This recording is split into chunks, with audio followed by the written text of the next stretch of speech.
नमस्कार। खबरों के इस बुलेटिन तुहाडा स्वागत है। मैं हाँ स्वरनजीत सिंह। पहला पेश ने चोणवीं खबरां। प्रधानमंत्री नरेंद्र मोदी अज शाम 4:30 बजे वीडियो कॉन्फ्रेंसिंग राही स्मार्ट इंडिया हैकाथन 2020 ਨੂੰ संबोधन करनगे। ईद उल अज़हा का त्यौहार समूचे भारत में पूरी धार्मिक शरधा ते आस्था नाल मनाया जा रहा है। राष्ट्रपति, उप राष्ट्रपति ते प्रधानमंत्री ने देशवासियों को ईद की मुबारकबाद दी। वंदे भारत मिशन अधीन विदेशों में फसे भारतीयों को वापस लियाउण दा 5वां पड़ाव अज तो। हरदीप सिंह पुरी अनुसार मिशन के ਵੱਖ-ਵੱਖ पड़ावां दौरान हुण तक 8,45,000 तो वध भारतीयों को वापस लिया जा चुकिया है।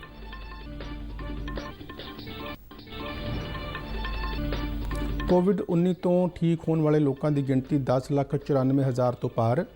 सेहतयाब होने की दर 64.53% हुई।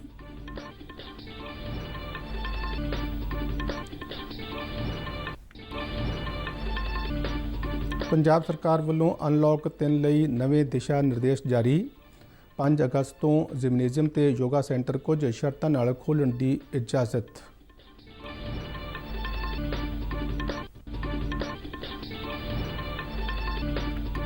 भारतीय राष्ट्रीय राजमार्ग अथॉरिटी ने 4,000 करोड़ रुपए के चंडीगढ़ लुधियाना सड़क प्रोजैक्ट को मंजूरी दी। ते हुण खबरां विस्तार नाल। प्रधानमंत्री नरेंद्र मोदी अज शाम 4:30 बजे वीडियो कॉन्फ्रेंसिंग राही स्मार्ट इंडिया हैकाथन 2020 ਨੂੰ संबोधन करनगे। इस मौके प्रधानमंत्री विद्यार्थियों नाल चर्चा भी करनगे। मनुखी वसीलों बारे केंद्रीय मंत्री रमेश पोखरियाल निशंक ने कहा कि स्मार्ट इंडिया हैकाथन 2020 का ग्रैंड फिनाले 3 अगस्त को होगा।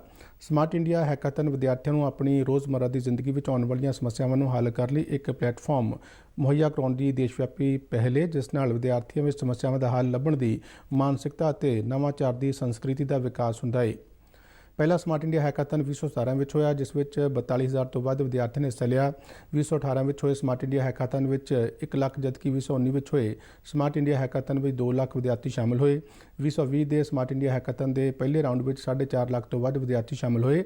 इस बार का smart India grand finale online हो रहा है, जिस राही देश भर तो विशेष तौर पर बनाए गए एडवांस प्लेटफॉर्म राही सारे ही प्रतियोगी विद्यार्थी इस हिस्सा लैणगे। 10,000 तो वध विद्यार्थी केंद्र सरकार के ਵੱਖ-ਵੱਖ 37 विभागों, 17 सूबा सरकारों और 20 संतां नूं दरपेश 243 समस्यावां हल करने के मुकाबले में शरीक होणगे।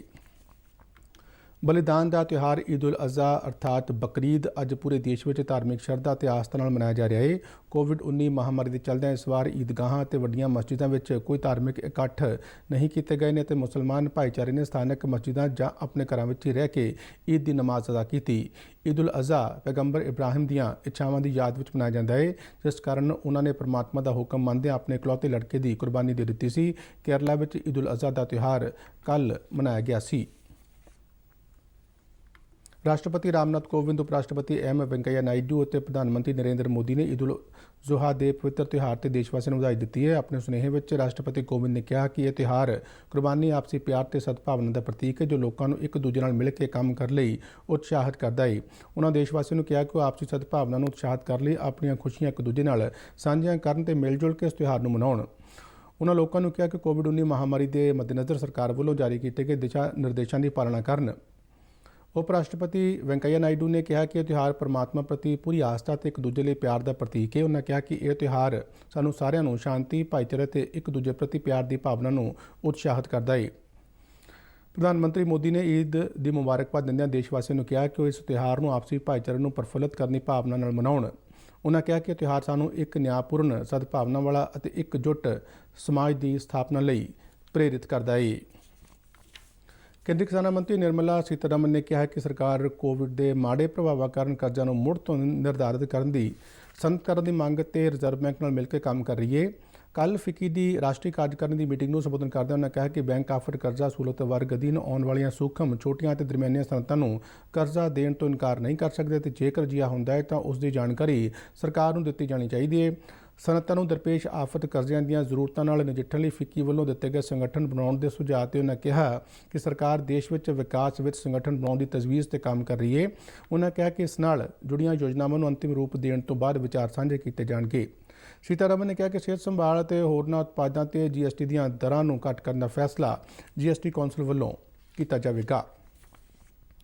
कोविड-19 महामारी कारण विदेशों में फसे भारतीय नागरिकों को भारत वापस लियाउण लई शुरू किए गए वंदे भारत मिशन का 5वां पड़ाव अज तो शुरू हो गया है।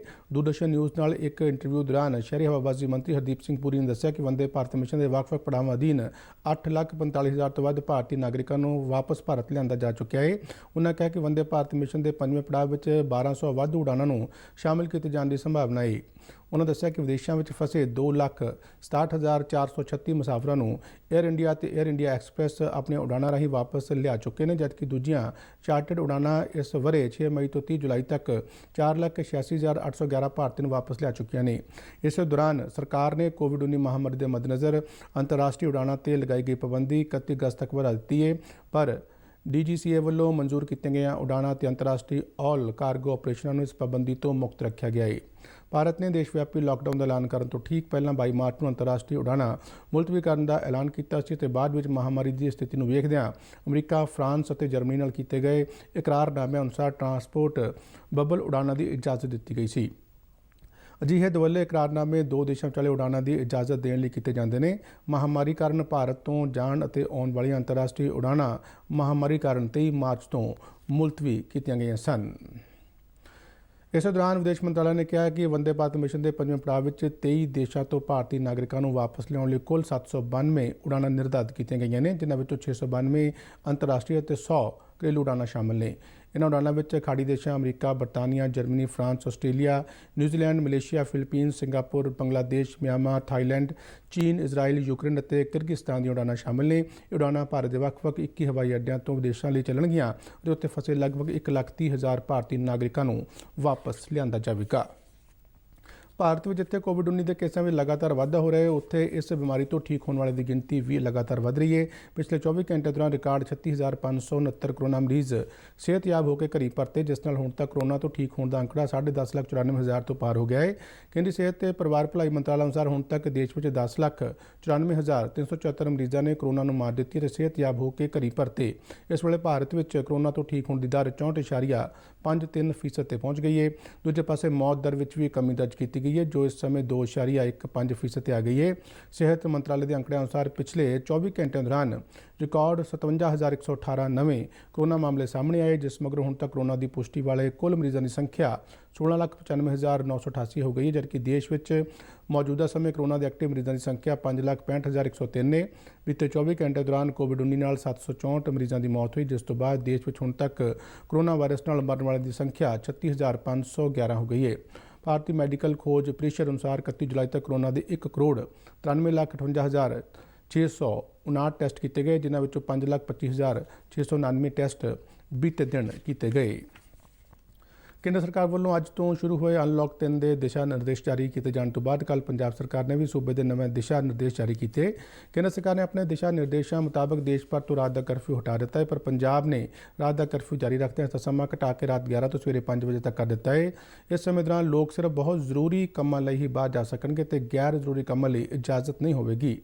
इस दौरान राष्ट्रीय ते राजमार्गों ते ढोआ ढुआई ते हवाई जहाज़ों, बसां या रेल गड्डियां राही आउण जाण वाले लोगों लिए अपने घरों तक पुजण ते यह पाबंदी लागू नहीं होगी।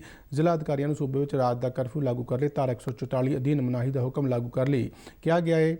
सूबे के गृह विभाग वालों जारी किए गए नियमों अनुसार 5 अगस्त सूबे में जिमनेजियम और योगा केंद्र खुल सकेंगे, पर उन्होंने सुरक्षा के जारी नियमों की सख्ती नाल पालना करनी होगी। सरकार ने स्कूलों, कॉलेजों, कोचिंग सेंटर और विद्यक संस्थावां पर लगाई गई मौजूदा पाबंदियों को 31 अगस्त तक बढ़ा दिता है। इस तरह cinema hall, swimming, auditorium, theatre और असैंबली हालों पर भी मौजूदा पाबंदी जारी रहेगी। भारतीय राष्ट्रीय राजमार्ग अथॉरिटी NHAI ने चंडीगढ़ लुधियाना प्रोजैक्ट को तेजी नाल पूरा करने 4,000 करोड़ रुपए की मंजूरी दे दी है। प्रोजैक्ट दिल्ली अमृतसर कटड़ा एक्सप्रैस वे का एक हिस्सा होगा। अथॉरिटी के एक बुलारे ने नवी दिल्ली में दस्सिया कि इस प्रोजैक्ट के पूरा होने नाल लुधियाना तो चंडीगढ़ का सफर 1 घंटा 50 मिनट तो घट के 1 घंटा रह जाएगा, जबकि इस नाल दिल्ली हवाई अड्डे तो चंडीगढ़ हवाई अड्डे विचाले सफर का समा भी घटेगा। राष्ट्रीय राजमार्ग अथॉरिटी 670 किलोमीटर लंबे दिल्ली अमृतसर कटड़ा ग्रीनफील्ड एक्सप्रैस वे का विकास कर रहा है, जो लुधियाना, जलंधर, गुरदासपुर और जम्मू को महत्वपूर्ण भारतमाला प्रोजैक्ट नाल जोड़ेगा। इस प्रोजैक्ट के मुकम्मल होने नाल चंडीगढ़ और अमृतसर विचाले सफर का समा भी मौजूदा 4 घंटे तो अद्धा रह जाएगा। इस दे नाल ही खबरों का यह बुलेटिन खत्म होता है। आग्ञा दिओ, धन्यवाद।